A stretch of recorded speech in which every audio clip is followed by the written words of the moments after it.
What's up, guys? Welcome back to another week of Health Unscripted. This week, I'm gonna do my introduction episode. So I know I've already done 3 episodes so far. If you haven't checked them out, please go back and listen to them. The first one is Why Salad Rocks. It will literally change your life on salad. The second one is about HIIT workouts and why they're not for everyone. And the third one is all about toning. So kind of like what that word means and how we actually use it in practice. So today's episode, I figured, why, not get to know me if you're going to listen to me? So if you're someone who follows me on Instagram or any form of social media, or you just happen to stumble across this podcast because someone shared it or you were searching through Spotify or Apple, hello, it is awesome to have you.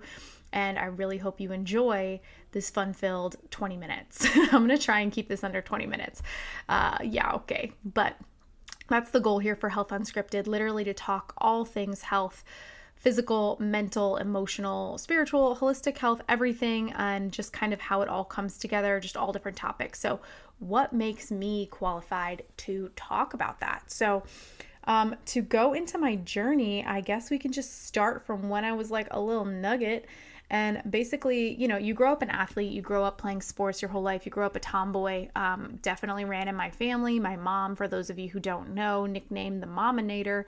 She's 6 foot tall, always been super athletic. I learned how to throw a football from her. So no shock that I, then became a high school football quarterback for our flag football team. No, it wasn't Powder Puff. We actually had a football team and we were freaking awesome. So anyway, grew up an athlete, never really watched what I ate, never cared about that. We always had the standard American family dinner, a protein, a carb, and some veggies.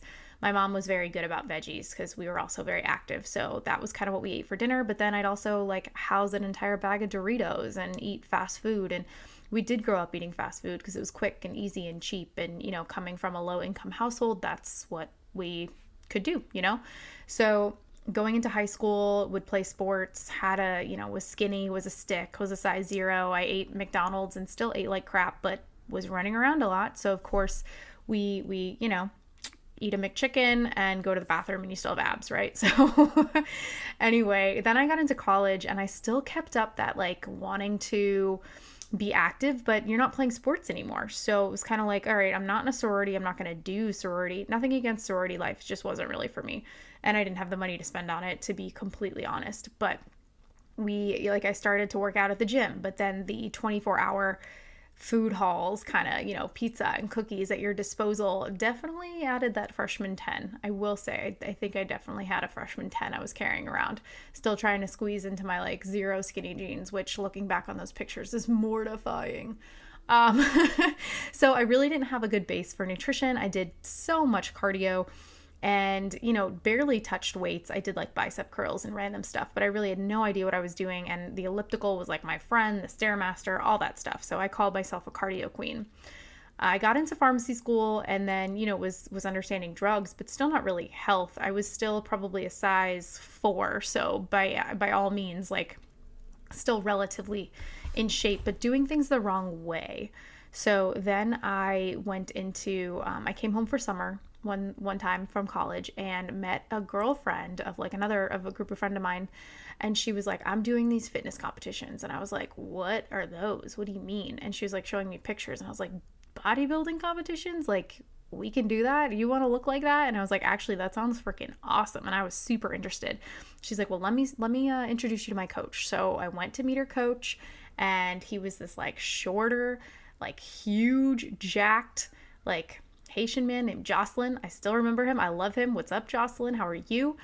And he was no bullshit. He was listen, if you're going to show up and you're going to be on this team, we are not messing around. Do not waste my time. I'm not wasting yours. And I was damn.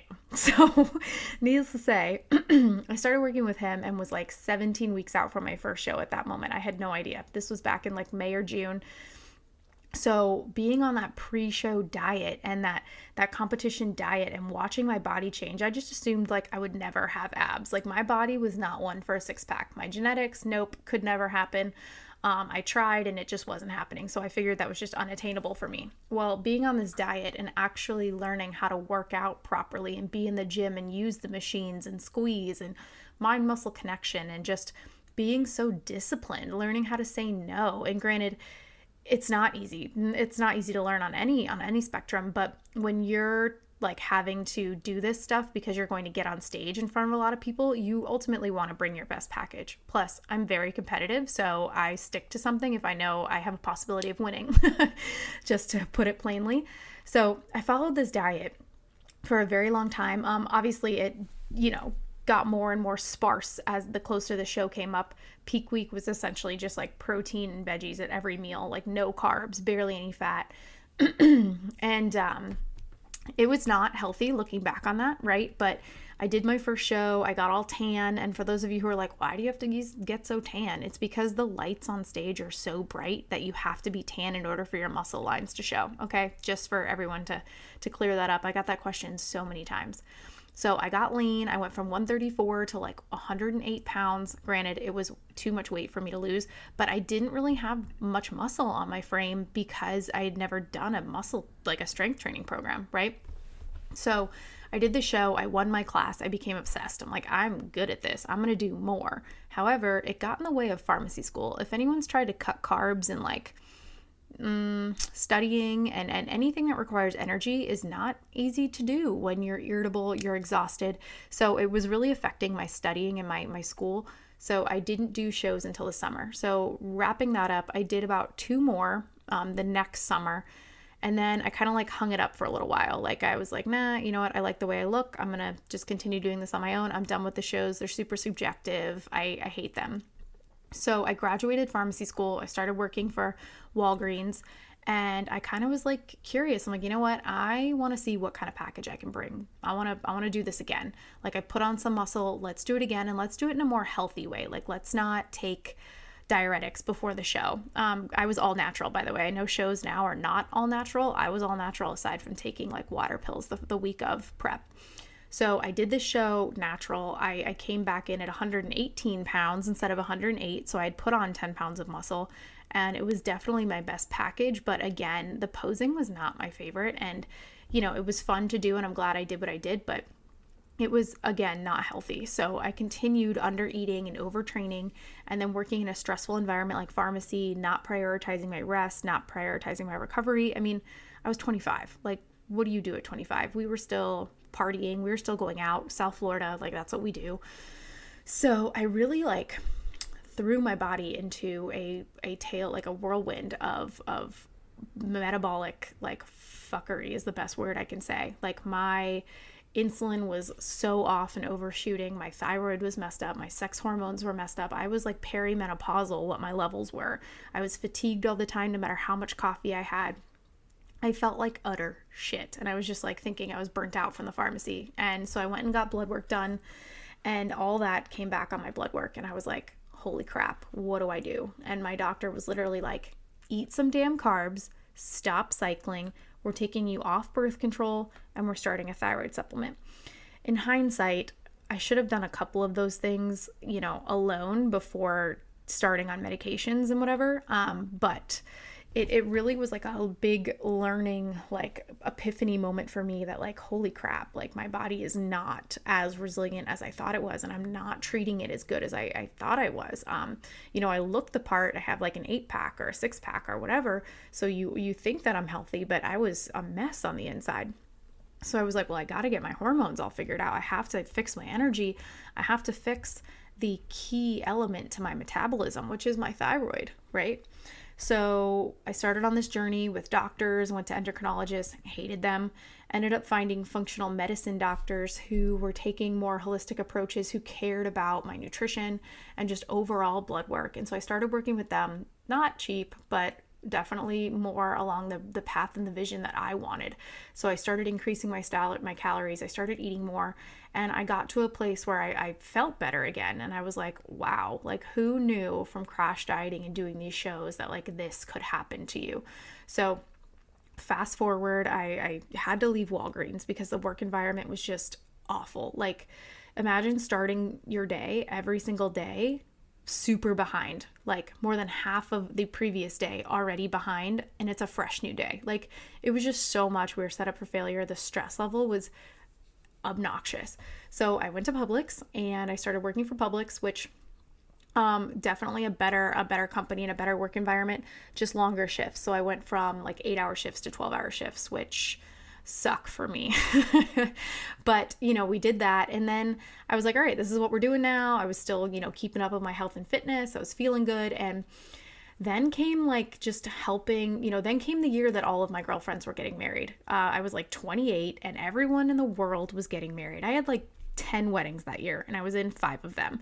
And my girlfriends, I'm always like the fitness one, like came to me like, hey, I'm looking to lose a little bit of weight. I want to fit in my dress. I want to look better. Can you like help me with a diet plan? And I was like, yeah, sure. So I just did it and it was working. Like it was good. I was able to help friends and family like lose weight and kind of exercise in the gym and do all this. And so I had friends who were like, you need to do this full time. And I was like, what are you talking about? I have a full-time job. There's no way I can do this full time. Like I'm already way too busy. What do you mean?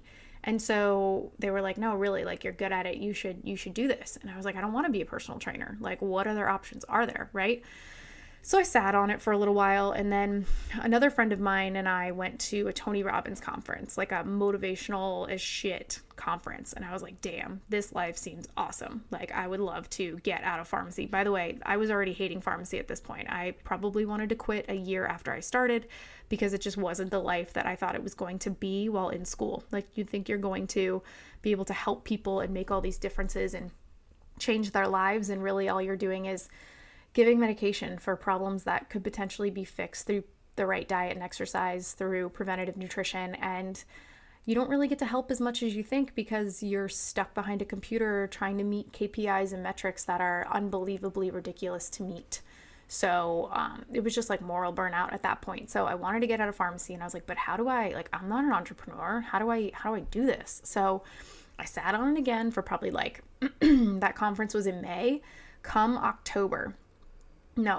September, I was like, okay, I'm starting, like, let me think about this. Like, how would I go about doing this? So I developed like a name and was asking around for names and bought a domain and came up with the Big Day Nutrition and it was available. And I was like, okay, this could be my name. Then I created a logo. I got someone to create a logo for me and it like was a process. And I was like, okay, I like this logo. And originally I was only going to work with brides. It was like the Big Day Nutrition. We are working with brides and grooms and people getting ready for their weddings because that's what I had experience in. I did it for girlfriends. And then, so that's how I started. And I literally sat down one day in October. I filled out an LLC. I created a Facebook page and an Instagram, and the rest is like history. So, excuse me, of course, the voice is getting better, guys. It's getting better. I'm just like, I don't know what it is, allergies or something today. Like, I'm kind of like feeling it. So I created this. I just literally, like, people always ask me, how'd you start? I was like, I literally sat down and just freaking filled out stuff and I created a domain and it was there. I bought it and I just created the pages and that's how we got started. And then I started working with clients for free. And then I started working for clients for a reduced rate. And then like, as I got better and got more popular, I've been increasing my prices and I've invested in business coaches. Many of them I'm about to invest in another one because I want to learn as much as I can. And obviously being a drug nerd, business is not my strong point, right? So I want to learn marketing. I want to learn all the things. So that has been my journey up until, a few years ago now. It's been a little over 2 years that the Big Day Nutrition has been in business. We now work with everyone, not just brides, grooms, anything like that. Mostly, I will say we do work with women who are just tired of the dieting hamster wheel, the rat race, the fad diets, the restrictive diets. And I'm really interested and love working with people who are looking for a sustainable lifestyle plan. And that's exactly what we offer. We do it through macros. We do it through changing your lifestyle, either increasing or decreasing exercise, focusing on sleep, stress, all of the different things that actually make a difference in your life and in your overall health, not just, nutrition and exercise. So that's where we're at now. It's been such a fun journey. And all I can say is it has not been easy. Entrepreneur life is definitely something that I'm learning every single day and trying to still find that balance. And I kind of just I can't speak. I'm coming to the conclusion that this is just how it is. Like if it's easy, you're kind of an exception to the rule. You're not the norm. So it's just kind of rolling with the punches. And I guess I never even said I got to finally leave pharmacy. So that was something that was awesome for me. It was a monumental moment to put in my 2 weeks and be like, I never want to look back, or like, I never want to come back to this career. Like, I always have it in my back pocket. I'm going to keep my licensure, but I never want to like be in this setting again. I want to just continue actually helping people and actually, making a difference in people's lives instead of just selling medication and making a company richer. Okay. So some of the things that I've done to get to where I am now are like certifications wise. And if you're looking to become a health coach or looking to break out of corporate America, first, obviously come up with a plan and get like a side hustle, or get something that if you're really passionate about, like, obviously it can be done. Even if you don't think it's possible, it totally can be done. I sat down and I went through and researched health certification programs because I was like, I'm going to go back and become a dietitian. And then I realized it was 4 more years of school. And I was like, I am not going to become a dietitian. So I researched health certifications and health coaching certifications and found one through ACE. Loved their program. They're actually very much like, they're a very good program. They're nationally accredited. It's awesome. So ACE Fitness is where I got my health coaching certification. I'm still keeping my PharmD. I've done a plant-based certification through eCornell. I have done a mindset, what is it called? It's a mindset coaching, health mindset coaching certification. I'm in the middle, like almost really done. I have 1 more week of a functional nutrition and metabolic science certification so that I can, just get more information on these underlying diseases that most of us have, like hypothyroid, like myself, or PCOS, or, anything else like that deals with the metabolism, and how to treat it through supplements and through nutrition instead of just continuously throwing drugs and saying like, well, this is where you're at now. This is what you have to deal with, because that's absolutely not true. So it has been awesome. I am apparently losing my voice again. And I'm not sure how long I've been chatting. 17 minutes. Guys, look, I told you it was going to be under 20 and we're at 17. So I'm actually very proud of myself. I probably left out a ton of info that is irrelevant, but I just wanted to say, like, if you don't think that you can do something because of the time it's going to take, or you're super unhappy with where you're at right now in your life or your job or anything like that, like, you 1,000% have the power to change it. If you are not feeling satisfied in your life as far as how you look, how you feel, you don't have that energy, you are not feeling great about yourself, you're lacking confidence, anything like that you really want to change, like, that is 100% achievable. And obviously we can help you do that. My goal is to just help as many people as I can get on a sustainable path and stop doing these freaking crash diets so that you don't ruin your metabolism like I did once upon a time. So thank you guys for listening to another episode. If you have any questions or comments, please either find me on Instagram, shoot me a comment here at Dr. Dwyer. You can find us on Instagram at The Big Day Nutrition as well. Like, comment, subscribe. I don't think you can comment on here. You can on YouTube. I'm putting this on YouTube, by the way. Like, share, download, subscribe, all the things. And I will see you guys next week for another episode. Bye.